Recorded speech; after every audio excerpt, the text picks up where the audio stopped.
గాంధీవానికి సంధించి విడిచిపెడితే ఎక్కడి నుంచో వచ్చినటువంటి డేగ చిన్న పిట్టనెత్తుకుపోయినట్టుగా సైంధవుడి యొక్క తలని తరిగేసింది.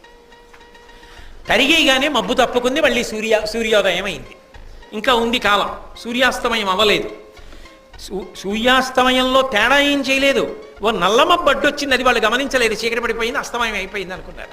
ఇప్పుడు ఆ మబ్బు తప్పింది, కొద్ది క్షణాల వ్యవధి మిగిలింది. అయ్యో ఇంకా అవలేదు సూర్యాస్తమయం, సైంధవుడేడు అన్నారు. ఇంకేం సైంధవుడు, కింద పడిపోయాడు, తలకాయ పైన ఉంది. వెంటనే కృష్ణుడు అన్నాడు, శౌరి పార్థ పార్థ సైంధవు తల ఇలబడిన నొప్ప అది అభంబునంద నిలువచేయు ఏను నీకిరింగించదా తెరంగు తెలియనడిన అతడు. పార్థ పార్థ ఏమి రచనండి నిజంగా. ఆర్తి కలిగినప్పుడు ఒక్కమాట పార్థ అనరు. నాకు ఏదో ఆర్తి కలిగింది అనుకోండి, రే షణ్ముఖ షణ్ముఖ అంటే మా అబ్బాయిని